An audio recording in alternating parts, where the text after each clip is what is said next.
I Am Ajumma by Lindsey Salatka.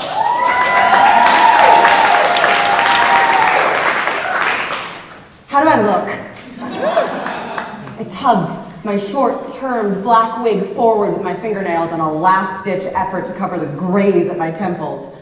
I tucked in a few straggly blonde strands in the back. I sucked in my stomach and cinched my pink fanny pack tighter like a corset. I turned away from the mirror to show my ensemble to my husband, one jazz hand up, the other out. You look, different, he said.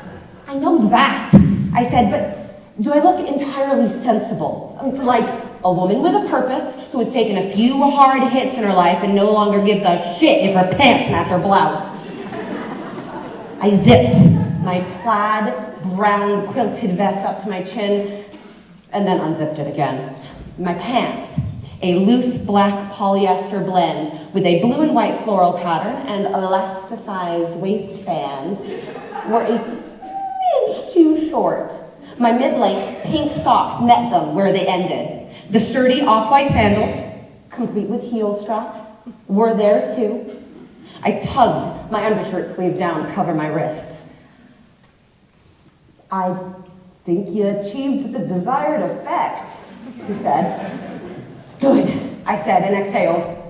I'm a little nervous. Is that silly? He smiled. Which part? Point taken. After a few beats where he perhaps searched for the most favorable wording, he asked, do you think this is a midlife crisis? I paused, thoughtful, as I positioned my full-face pink vinyl holographic visor. I prefer to look at this as a midlife awakening.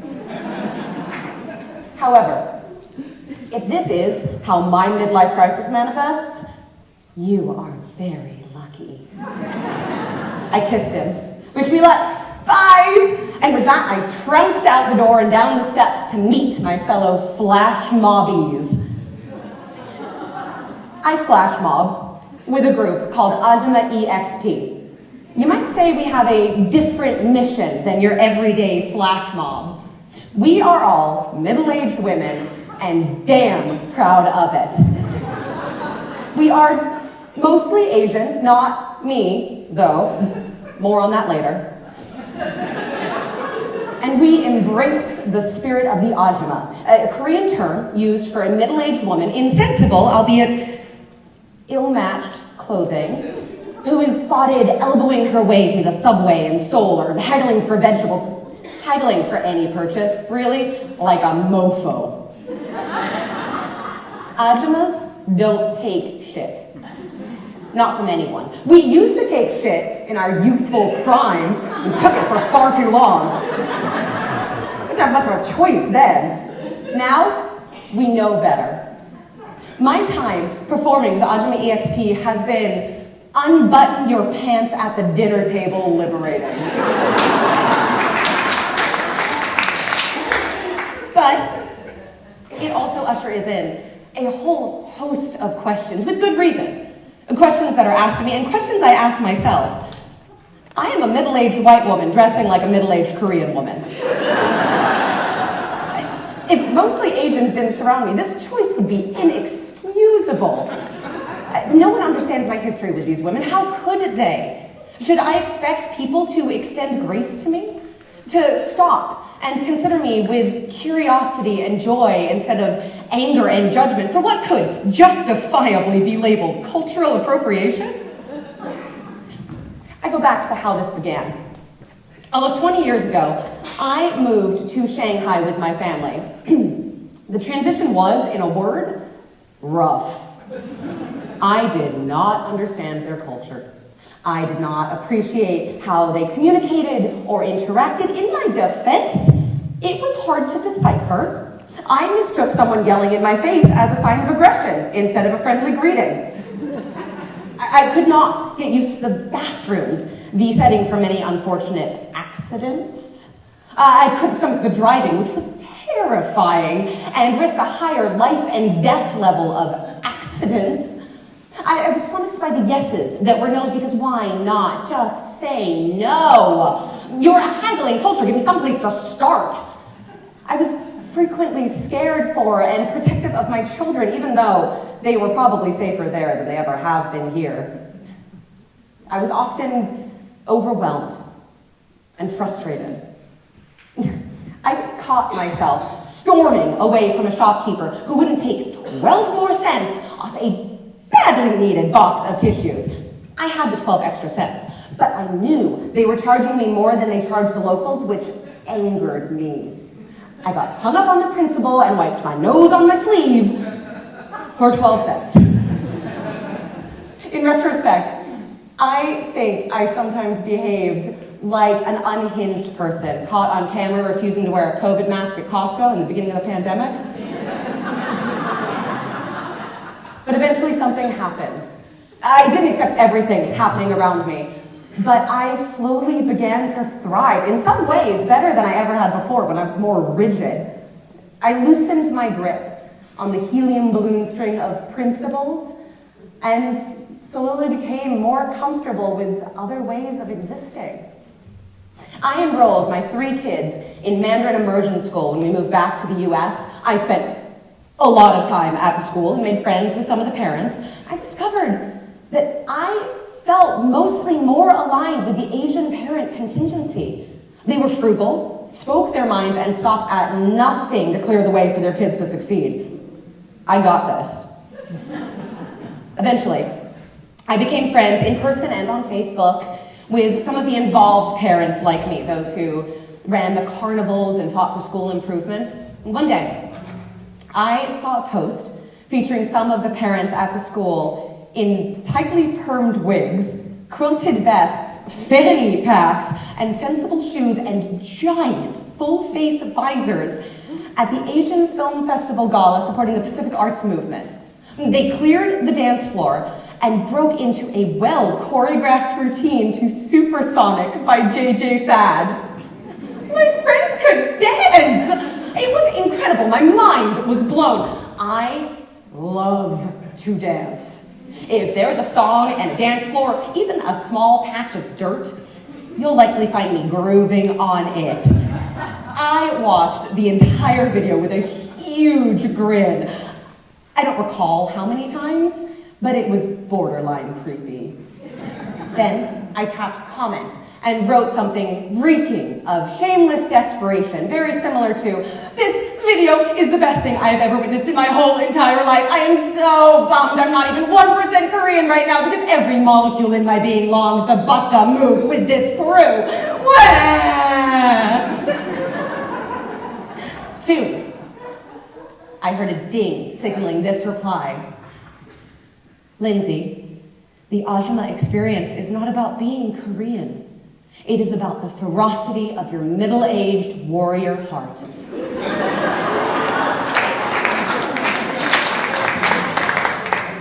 And if you want to be a part of that, there is a visor with your name on it.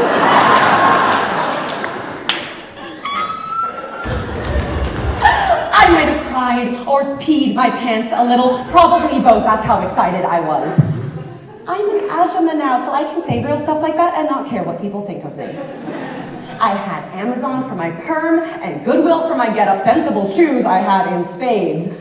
I was ready to begin training for my first flash mob. Earlier I said I love to dance.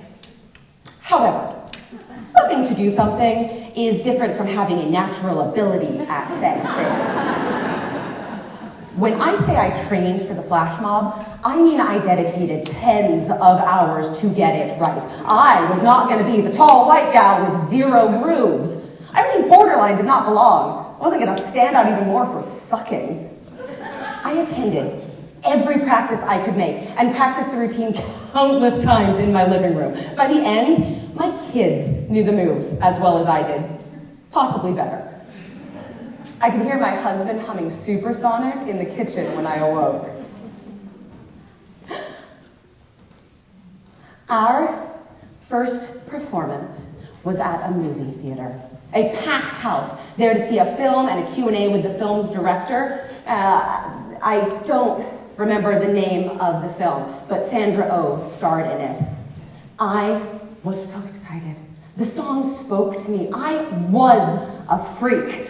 I was determined to be on the beat, change moves after every 4 or 8 counts, look enthusiastic, hoot and clap, even though my overarching thought was, please, Lindsey, do not trip. We were there at the film house. Sandra Oh was in the movie. I do not possess her riveting entertainer abilities, but I badly wanted to blend, to bring the energy to this group of women who deserved it. I think I did bring it. I sprang into my jumping jacks like Tigger. I shook my money maker like I never had sciatica. My head itched. But the rest of me tingled with the joyous rush of endorphins. It truly was supersonic. Since then, we have performed dozens of times and learned increasingly complex choreography for 4 other dances. I don't know what happens after that. It learned increasingly complex choreography for 4 other dances. We have rocked grocery store produce aisles, food courts, and the black tie gala to raise funds for the House of Korea in Balboa Park. Every time, I think every woman should do this. We should dance with abandon. It's our rite of passage. It's what we've wanted to do our whole lives. After we dance and are chatting with our fans, yes, we have fans. We often peel off our wigs and remove our visors. Let me tell you, at this age, dancing in a wig and vest gets hot. Then again, so does everything. Well, I'm not always the only Caucasian performing in the group. I am usually the only one with long blonde hair bursting forth from my wig. I see looks of shock. Whispers. Sometimes the people I've been talking to pause to decide how they feel. Is this okay? I've asked myself the same question on many occasions. I asked Leanne Kim, Ajumma EXP co-founder and my friend, this question not long ago. Lindsey, Leanne said, this is what inclusion looks like. We are not here to showcase how we are different. We are here to say that we are all worthy. And in middle age, damn it, we are all the same. Therefore, it is with pride that I celebrate my Ajumma spirit, expressing my gratitude for reaching middle age here or anywhere. Some have said that middle age ushers in shame, and with it, expensive potions and procedures, injections and lifts. How do I rid myself of the fat? Burn off the fat, freeze off the fat. Ajummas snort at vanity. We're too busy getting through our list of errands, telling off jerks at the market or at work, and taking care of our kids and parents to be concerned with a few well-deserved wrinkles and dimples. Plus, why spend the time, energy, or money to reverse an irreversible process? Let's embrace our middle age instead. Embrace it with whatever hip-swinging rhythm we can muster, for this is our new, improved pride. And it's a beautiful thing.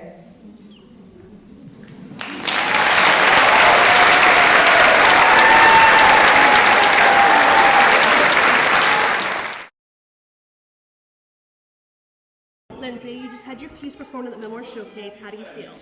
I feel great. Yeah, I loved it. It was wonderful. We brought you back as one of our favorites because your first performance was during COVID and we had to do it on Zoom. How did it feel to have a chance to see it on stage done by Kate? It was wonderful. I loved it. And I think that it was hard during COVID, you know. I mean, Zoom is, I still don't really love Zoom, even though we do it a lot. But I think that this really brought it to life. It was really cool. How did it feel to see someone portraying you in the Ajumma? The outfit was amazing. Like, this is actually my outfit. And so I couldn't believe it when I saw her. I was like, "Oh my God, that's what, like, I really look like that." It's so ridiculous. I've seen pictures of myself, but it was just like, it felt very real. How did you feel closing the show and the audience was just eating it up? I was just eating it up myself, so I wasn't really thinking about the audience. Yeah, it was wonderful. It was super fun. I loved having the show close on Ajumma. How do you feel, would you say to someone that's never done the showcase that might be thinking, oh, I don't know if my story is worthy of the stage? What would you tell them to think about doing the showcase? Well, I think every story has merit, and it's always worth trying and putting your story out there. I mean, it's so important. It's great for health and healing and joy and there's so many reasons to write stories and submit and give your best. Kate Rose, I felt like you had the audience in your hands and you were just milking every moment. So tell us what it felt like to have that crowd. That crowd was on your side. That crowd was on my side. Bless them. I think I actually had a chance to talk to my husband briefly afterwards, and he was saying that it was amazingly a really great contrast after the really impactful piece, 7.9 seconds, that the audience sort of needed that release. And so I came out and I realized that it wasn't like fully dark. I was like, they can kind of see me right now and they can see what I look like right now. And so once I kind of got set and the audience started to giggle a little bit, I just figured, well, why not just let them have it? And I was like, why would I start talking when they're in the middle of giggling? I mean, I'm a good actor. I've been trained to hold for laughs. Like, why wouldn't I just continue to hold for a laugh and let them have it out? And I think that just sort of set the tone between what I wanted to find was a tone of just talking to the audience rather than necessarily being super performative. I think this piece sort of lends itself to that conversational tone. And so I think having that opportunity at the beginning really set the tone that the audience was like, oh, cool, we're just talking, which I think just gave us a lot of different places to go with it. As an actor, you don't often get to meet the author of what you're working on or the writer. What kind of responsibility did you feel knowing that Lindsey wrote this and the audience and her friends and family? What kind of feeling is that? It's wildly stressful. No, it is, because you do feel a sense of responsibility. And you know that you're not, when you do fiction, not that you don't feel a sense of responsibility to the playwright, because you should, but you do know that it's fiction, that you're creating these characters in the same way that the playwright created them and you're trying to make their world come alive. But when it's a memoir, it really is someone's lived experience. So being respectful of that lived experience, finding the honesty in it, and being truthful to who the person is that wrote it, but also finding your own truth in it, because that's what we as actors need to do something correctly, to do something justice.